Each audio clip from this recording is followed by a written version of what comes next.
On Halloween night of 2002, the von Richthofen couple were peacefully asleep in their bedroom. But in the middle of the night, a trio of criminals broke into the family's home and ambushed them with metal rods, ending their lives instantly. This heinous crime made headlines around the world, and investigators originally believed it was a case of larceny. But just a few days later, detectives announced they'd arrested a suspect that no one would have ever expected.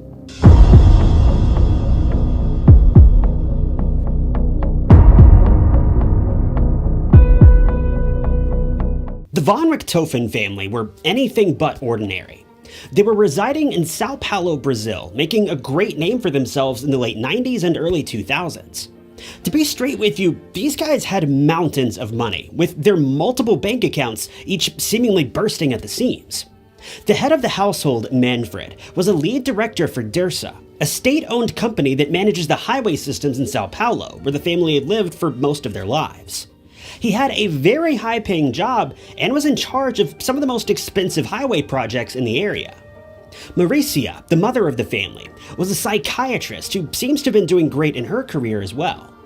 The family's two children, Suzane and Andreas, were also doing great in life.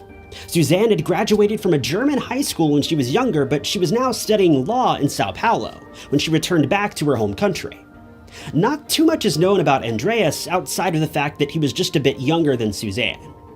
We know that he had an interest in model planes at a fairly young age, leading him to take lessons in flying them. He partnered with a local instructor named Daniel. Suzane would often tag along with her brother to these lessons, but it would soon be revealed that she wasn't doing this because she too had an interest in planes. Instead, her interest was in the young man teaching the course, Daniel. The two met in 1999, and Daniel and Suzane quickly began a romantic relationship. The two were seemingly attached at the hip, and they even began taking jiu-jitsu classes together. Overall, things were going great for the family. Or so it may seem on the surface. Remember how I told you that the family was absolutely loaded? Well, they were, but not officially. As far as financial records show, the family was only worth around $1 million, though some reports claim that this number may have been as much as $17 million. While that's certainly a lot of money, it's not enough to keep up with the family's lifestyle. After a careful investigation, police would learn years later that Manfred had been hiding overseas bank accounts, particularly in Sweden. We know that he set up at least 2 accounts for his daughter's inheritance, which she was scheduled to receive when she graduated college. But how many of these accounts were strictly for their own personal use remains unknown. But considering his daughter's 2 accounts were worth more than £10 million each, well, it's safe to say he probably had quite a nest egg stashed overseas. To add insult to injury, this money wasn't even received legally. Investigators would uncover that he'd been embezzling large amounts of money from highway construction projects. He would report to the state that a project would cost, say, $10 million. But in reality, he may have only spent around $5 million on the job. Using various methods, he would bounce the money around until it eventually landed in his own overseas account, virtually untraceable. Repeat this process a few dozen times over the years and you'll end up with a decent pile of money after a while, even though your tax returns may only claim that you made a few $100,000, officially speaking. Needless to say, the family members were no strangers to crime. Their lives were almost entirely funded by theft and lies, but love it or hate it, it's who they were. As fate would have it, once rumors around town started to spread about how much this family was really worth, everyone wanted a piece of the pie. Some people were even willing to go to great lengths to get it, even if it meant prying it from the hands of those who stole it in the first place.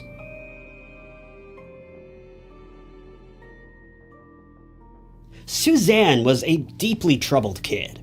While she may have seemed rather normal from the outside, her parents knew that something was unique about her that didn't sit well with them. For example, she always seemed rather self-entitled. Not only was she entitled, she was truly selfish according to some that knew her. It seems like she didn't care much about the people she hurt, she purely wanted to get what she felt she was owed and move on with her life. Suzane was just 16 years old when she first began dating her boyfriend Daniel. Daniel came from a very poor family, but to Suzane that didn't matter. No one really knows what Suzane saw in Daniel, but she grew to admire him in ways that only a young teenager could. The pair soon began spending every minute of every day together, meeting up after Suzane's studies and after Daniel's long days at work. As their relationship continued to grow, Suzane decided that she wanted to move in with Daniel. This led her to ask her father to buy the two their own apartment so that they could begin their lives together.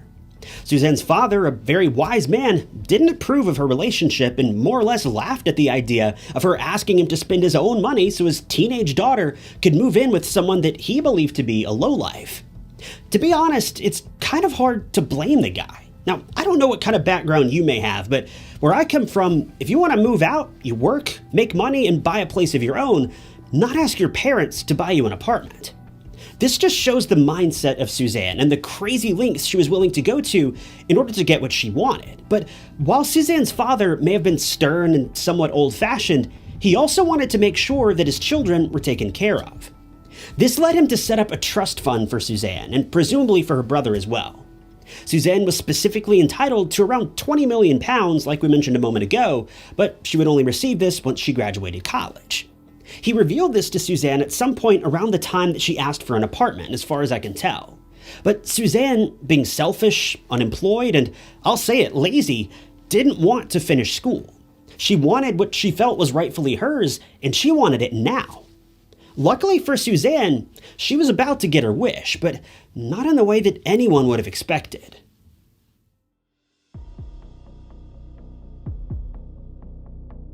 It was Halloween night of 2002. Suzane had snuck out of the family home around 9 p.m. that evening, quietly disabling the home's alarm system as she did so. According to her interviews with investigators, she snuck out so that she could be with her boyfriend at a nearby motel for the evening without her parents ever finding out. When she arrived back at the family home around 4 a.m., she noticed that the home was eerily quiet. Not only this, but something didn't feel right. She soon began to notice that several items were out of place. Papers had been strewn across the floor and all around her father's library. But as she made her way towards her parents' bedroom, she was chilled to the bone when she uncovered a crime scene of disastrous proportions. While she was gone, someone had broken into the family's home without leaving a single trace behind. They had ransacked her parents' bedroom and, worse yet, had taken both of their lives. The home was a total mess. The scene of the crime was nauseating to say the least, but worst of all, no one had witnessed anything. The home's alarm system never went off, as Suzane had obviously disabled it to sneak out with her boyfriend. The perpetrators had broken in, stolen whatever they could find that had any sort of value, and then crept away into the night without leaving even the tiniest shred of evidence behind. When investigators arrived later that morning, they began collecting whatever clues they could and tried their best to piece together what had taken place here. But the problem was, nothing made any sense. They weren't able to find any point of entry for the burglars, meaning they likely had a key or the home had been left unlocked. Considering the net worth of the family, it's almost certain the door was not, in fact, left unlocked. Keen-eyed detectives also noticed that papers were found all throughout the home, but these papers weren't in random piles, nor were they tossed around haphazardly. It seemed as though they had been evenly spread all throughout the home, with the layout seeming intentional, as if someone was trying to stage the scene of the crime. To put it more plainly, the home looked like a crime scene that you would see in a movie or a TV show, not what you would expect from a real-world crime. But the most disturbing detail of all came when detectives began to interview Suzane and her brother about what may have taken place that night. Throughout the interview, Suzane seemed cold and distant. This could easily have been explained as her being in shock by the sudden loss of her family, but that just didn't seem to be the case. Just the day after the crime, Suzane was spotted by officers hanging out with her boyfriend in the family's swimming pool, laughing and having a great time. It was as if nothing had ever even happened. Just a couple days after this, her parents were buried. That same afternoon, she went out with a bunch of her friends and threw a party for her 19th birthday. This wasn't a girl who was masking her grief with alcohol and friends.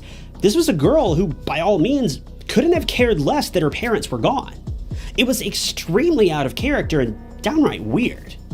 For investigators, this proved that Suzane had been up to something, but what was it?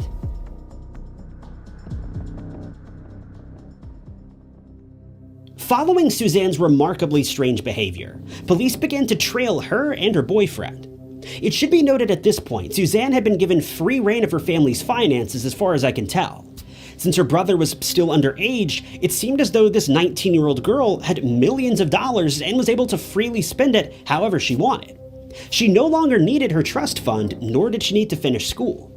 Now, while this would be a great thing to learn at such a young age, it doesn't negate the fact that her parents were now gone. For any normal person, the money wouldn't matter. The grief would overshadow any joy that may have come with being a sudden millionaire. But for Suzane, there was nothing but happiness.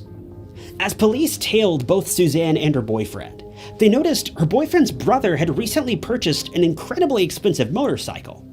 While this wasn't particularly concerning, what made it suspicious was the fact that such a young boy was able to pay for the bike using cash, no financing required. Mind you, he had come from an incredibly poor family. This was the final straw for investigators. They knew that this young man had ties to Susan's family. They also knew that large amounts of cash were stolen from the family's home just a few days prior. For police, this was all the information they needed to justify arresting the young man and bringing him in for questioning. Now, we don't know for sure what went down during this young man's interrogation. All we know for sure is that no sooner than he was taken in, Suzane and Daniel were arrested as well. Police didn't know much for certain, but they knew that something wasn't right. But thankfully, it seems as though they had all the information they needed, because within a matter of hours, all three of the kids began to reveal the truth about what had happened that night, and it was unlike anything friends or family would have ever expected. After speaking with both Daniel and his younger brother, Suzane realized that her hands were tied. Police knew that something was up, and they knew that she was involved somehow. This is what led her to finally reveal what truly happened on Halloween night. As it would turn out, Suzane knew exactly who had killed her family because she was a witness.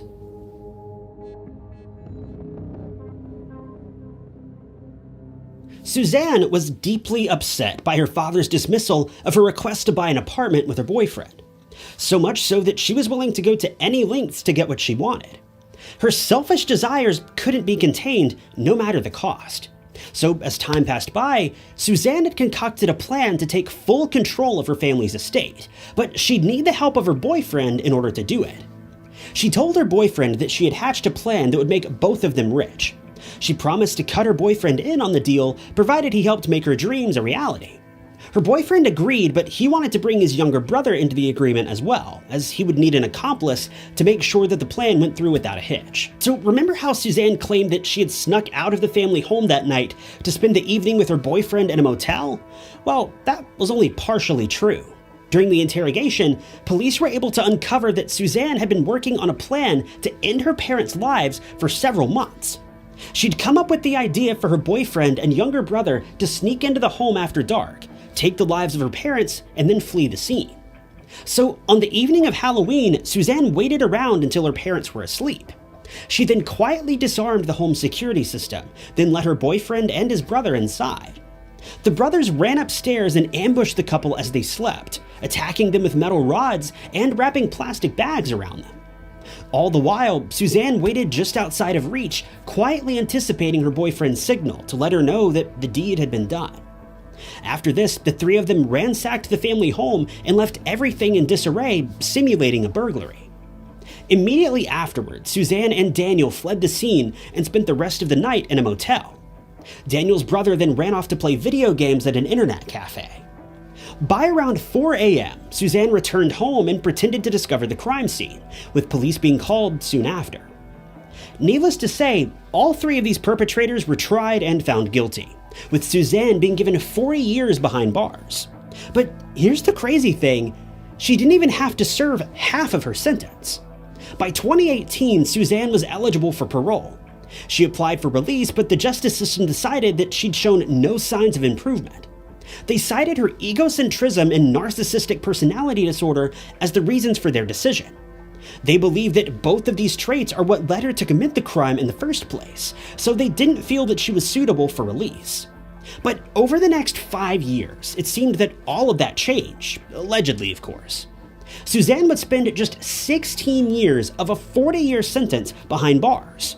She applied for parole once again in 2023, and on January 11th, she was released. She's now operating a sewing studio in São Paulo, essentially starting her life over again at the age of 39. If it's not criminal enough that she was released after just 16 years, get this, she's also entitled to the 20 million pounds that her father left behind for her in those overseas bank accounts. While the rest of her family's assets appear to have been seized, her inheritance is still up for grabs, provided she finishes her schooling, which allegedly she had been doing behind bars. As far as I can tell, the only other thing she did behind bars was get married, twice. She married a woman named Sandra back in 2014, but they got divorced in 2015. By 2017, she had married again, but then divorced again in 2020. As it stands, Suzane appears to be a free woman. Her studio is doing great, and her life is all around pretty good. While this may have been a happy ending for Suzane, if you ask me, it's a complete miscarriage of justice. Suzane should have been locked up for the rest of her life, but instead she served a mere 16 years while her parents were forced to give up the rest of their lives for her greed. This is a tragedy in every sense of the word for multiple reasons, but unfortunately, that's just the way it is. Sometimes the bad guy wins. Thank you guys for tuning in to another episode of True Crime Stories. If you want to see more true crime documentaries like this, be sure to hit the like button and subscribe. If you'd like to help support the channel, the best way you can do that is simply by leaving a comment below. Any comment at all. It helps out the channel way more than you may realize. If you want to help out financially, you can do that by clicking the blue join button below, or by picking up a True Crime Stories mug from TyKnots.com. But with that, my name is Ty Knots, and I'll catch you guys in the next video.